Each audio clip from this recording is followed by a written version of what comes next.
So hi guys, so for today's video guys, meron kasing nag-chat sa akin, sabi madami daw akong followers, pero daw konti lang daw yung views ko. Tapos yung mga shares, ganun. Tapos gusto ko lang siyang sagutin. Unang-una, hindi ako nag-follow to follow. Kaya dumami yung followers ko. Hindi ko alam bakit, nagulat na lang din ako kasi bigla na lang siyang dumami yung followers ko.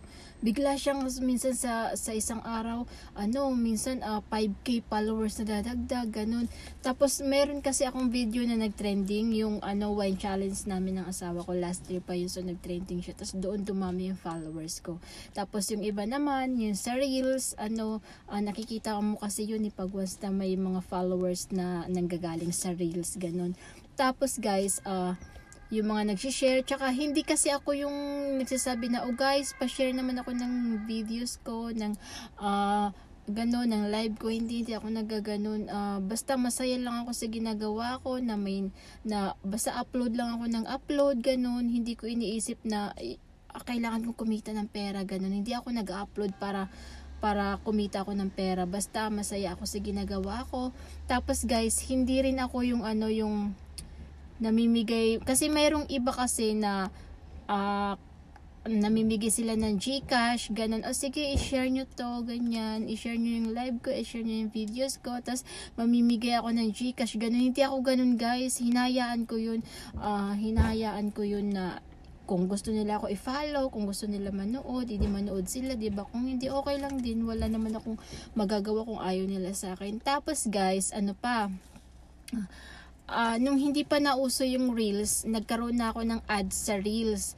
Tapos nawala siya kasi nga hindi nasa country ako na hindi siya available yung ads on Reels.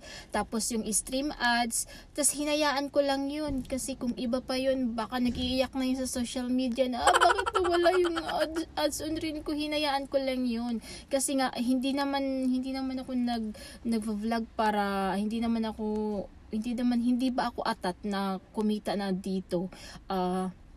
Kung bigyan man ako ng pagkakataon na kumita dito sa Facebook, di masaya, diba? Pero kung as of now, on and off talaga yung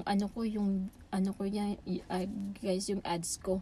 So ayan, yung nag-message sa akin na madami daw akong followers pero konti lang daw yung views ko. Pakialam mo ba? Hindi naman kita pinapakialamanan. Pakialamanan mo yung buhay mo. Tsaka never akong gumastos sa mga followers ko. Never ako yung, bibigyan ko kayo ng GCash, i-follow nyo ako. Wala, nagulatan lang ako, bigla na lang dumami yung followers ko. So, ayun lang yung masasabi ko sa'yo. Mind your own business, okay? So, ayan guys. Kasi naiinis lang ako. Basta para sa akin, masaya ako sa ginagawa ko. Upload lang ako ng upload. Kahit na walang nanonood sa akin, okay lang. Hinahayaan ko lang yun. Basta masaya lang ako. Yun lang yung ko. Kasi lalo na nandito ako sa abroad. Tapos wala akong work dito. Yun parang naiibsan yung kalungkutan ko. Ganun. Pag gumagawa ko ng mga videos, tapos pinopost ko, yun lang yun siya. O diba? So, ayan, sa mga solid followers ko, thank you so much sa lahat ng mga nagsusupport sa akin.